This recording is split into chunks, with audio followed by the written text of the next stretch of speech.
Gracias por acompañarnos en el estudio que estamos haciendo de la Palabra de Dios. El tema de este día es amar a Dios. Recuerde que estamos estudiando esta lección sobre el amor y la justicia de Dios y esta semana nuestro tema de estudio es libre albedrío, amor y providencia divina. Y justamente al hablar del amor de Dios o de amar a Dios, vamos a hablar un poco acerca de esa voluntad, un poquito más sobre el tema de la voluntad de hecho, voluntad de derecho, que ya el pastor ha introducido, algunas ideas de esta que usted debe tener ahí presente. Vamos a orar pidiendo la dirección de nuestro Dios para nuestra reflexión. Bondadoso Padre, estamos muy contentos por lo que estamos aprendiendo, pero reconocemos que algunos de estos conceptos muchas veces se nos escapan, no los hemos visto muy a menudo en nuestro bagaje anterior, pero queremos aprender para tener un mejor conocimiento de quién eres tú y eso que fortalezca nuestra fe. Lo pedimos en el nombre de Jesús. Amén. Para este día, pastor, hablando sobre amar a Dios, nuestro tema para hoy, entiendo, hablando acerca de la voluntad de Dios, en la cartilla va a tener otros nombres, eso lo veremos el día de mañana. El deseo de Dios es que todos lo amemos. Y si cumpliéramos esa voluntad, el pecado nunca habría entrado y el universo sería diferente, nuestro mundo sería diferente. Naturalmente no tendríamos toda la maldad que hay hoy. Así que, partiendo de ahí, ¿por qué Dios no hace que todo el mundo lo ame? Tal vez la pregunta puede resultar así como muy simplista, pero creo que tiene implicaciones. ¿Por qué Dios, implicaciones profundas, simplemente no inventó la manera de que todo el mundo lo ame y nos habríamos ahorrado todo esto? Bueno, recordemos lo que hemos estado estudiando, que el amor requiere una libre elección para que sea un amor verdadero. Y aunque Dios es todopoderoso, Él no logra hacer que todos lo amen porque ya no lo amarían de su propia voluntad, sino que estarían programados para hacerlo. De hecho, el que no todos amen a Dios es una buena demostración de que el determinismo de parte de Dios en realidad no existe. Claro. En el sentido que Dios ya traza, sin que haya ningún cambio, una senda para sus criaturas. Porque si Dios hiciera eso, definitivamente no habría mal. Las personas no escogeríamos rechazar a Dios, pero Dios es rechazado. En la historia de las Escrituras está bien comprobado, y en nuestras propias historias también. Claro. Podemos comprobar que muchas veces le hemos dicho no a Dios, pero Él acepta eso. Entonces, aunque Él es todopoderoso, Él también se ha autolimitado, como veremos en la segunda parte de la lección de este día.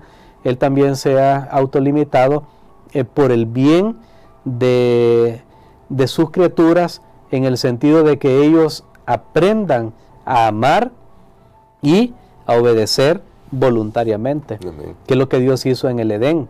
Dios puso un árbol que iba a ser una prueba para nuestros primeros padres, pero más que una prueba, era más bien para ellos una oportunidad de aprender a desarrollar su libre albedrío, el derecho de escoger, de elegir. Dios les dice: mire, yo quiero que ustedes me amen y me sigan, pero no los voy a amarrar, no los voy a atar de las manos. ¿Cuántas veces nosotros hemos escuchado qué pasa con esas historias? Sí.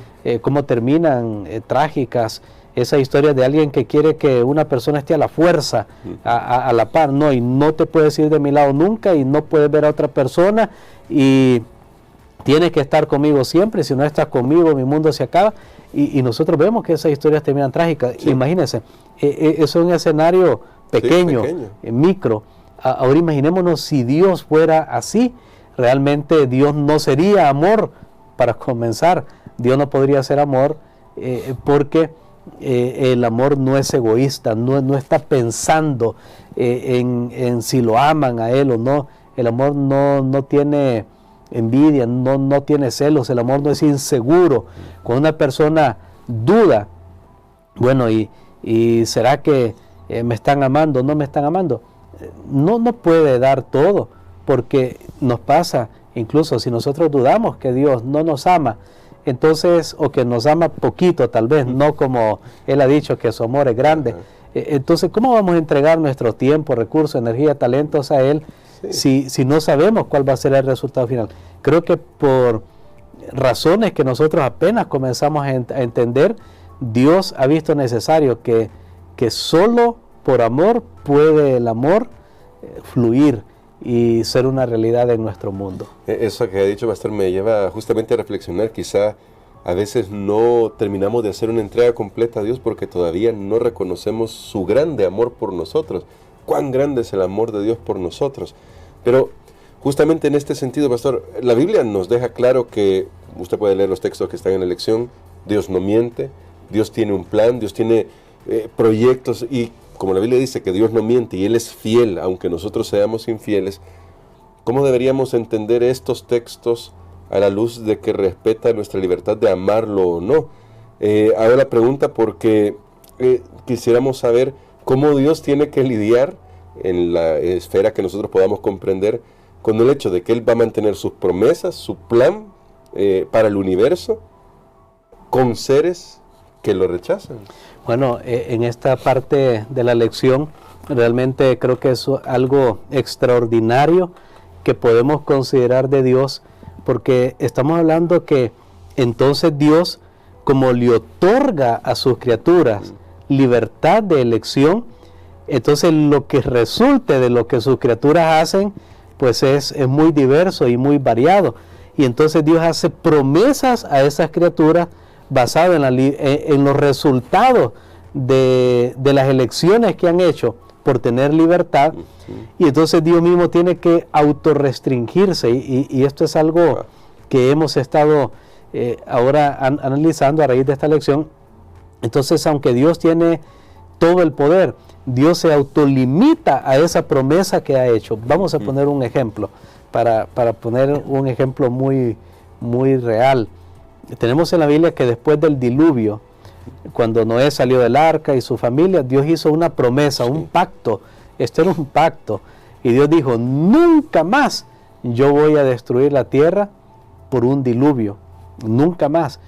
Noten cuántos años han pasado. Estamos hablando de 4,000 años, si ponemos así un número redondo. Claro. No podemos tener así una fecha exacta que nosotros podamos conocer, pero han pasado alrededor de 4,000 años.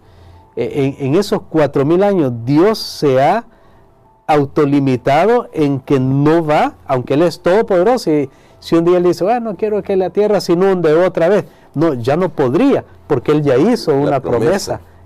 Y esto es realmente maravilloso, como el sacrificio de Dios por el ser humano, al concederle libertad de su criatura, entonces eso limita aún las acciones que Dios puede hacer. Wow. Y por supuesto basado en las promesas que también Él hace. En los otros días vamos a estudiar cómo conciliar eso. Claro.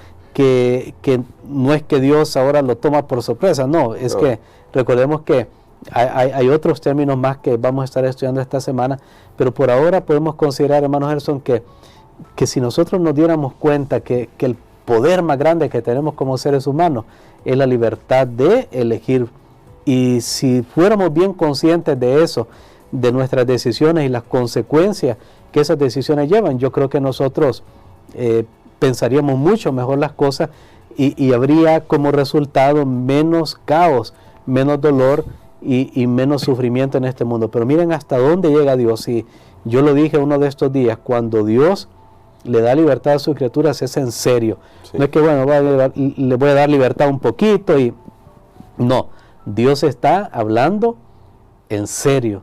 Él da libertad a su criatura. Por eso es que muchos tal vez no hemos llegado a comprender. Aquí voy a introducir un pensamiento eclesiástico que tiene que ver con la vida de la iglesia. Pero es que muchos piensan que todo lo que sucede en la iglesia, recuerden que estamos estudiando esto en un contexto bien grande, y no me vaya a malinterpretar, o no quiero darme a malinterpretar. Piensa que Dios tiene que dictarle todo. Bueno, se va a crear un nuevo departamento en la iglesia. Dios tiene que darnos una visión y tiene que estar escrito ese nuevo departamento en la Biblia, en otros lugares, para decir que entonces ese nuevo departamento es válido. ¿Acaso no le dio Dios libertad a sus criaturas? Y nosotros vemos en la palabra de Dios cómo los primeros discípulos y los primeros creyentes fueron haciendo cosas basadas en las necesidades que había. Claro. Por eso Dios nos ha dado libertad de pensamiento. Por supuesto, siempre debe ser basado en los grandes principios que ya Dios ha dado, porque no me decían esa libertad. Bueno, ahora le vamos a pedir a todos los miembros de la iglesia que vayamos allá. Aquí hay un lugar que se llama la Puerta del Diablo, aquí hay una gran roca y un gran abismo, y vamos a la Puerta del Diablo y nos tiremos, porque vamos a probar que la fe es poderosa. No, tampoco, porque estamos haciendo algo que va en contra de un principio, que es lo que Jesús le dijo a Satanás cuando lo tentó que se tirara del templo, y le dijo, no tentarás al Señor tu Dios. Pero lo que estoy diciendo, hermano Gerson, es que Dios da libertad, y Dios quiere que nosotros usemos esa libertad y nuestra creatividad, toda nuestra elección, y Dios respeta lo que sale de eso. Dios respeta lo que sale de eso. Tristemente, mucha de la manera como nosotros usamos nuestra libertad es en aspectos negativos, y por eso tenemos consecuencias negativas. Sin duda alguna. Y bueno, el Señor Jesús nos enseñó los grandes principios, que de hecho los conocían los líderes religiosos. Amar a Dios por sobre todas las cosas y al prójimo como a uno mismo. Lo que pasa, pastor, es que creo que a veces nosotros nos peleamos con algunas cosas como las que decía, porque yo quiero que mis ideas de mis principios sean los que gobiernen sobre los demás. Pero los principios ya están para gobernar el universo, el amor a Dios y el amor al prójimo. Pastor, me gustaría que orara por nosotros por eso, porque hoy tomemos esa decisión. Al final, todo comienza de nuestro lado con una decisión, y Dios se encargará del resto. Amén. Padre, te damos gracias, Señor, porque nos has dado la oportunidad de ejercer nuestro derecho de elegir, y de esa manera decidir amarte o no.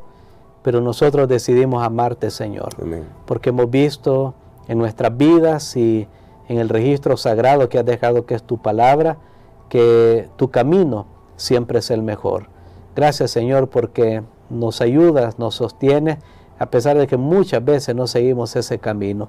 Ayúdanos a conocer más de tu amor, a saber que nos amas, y confiar tanto en ti, Señor, aunque se desplomen los cielos. En el nombre de Jesús. Amén.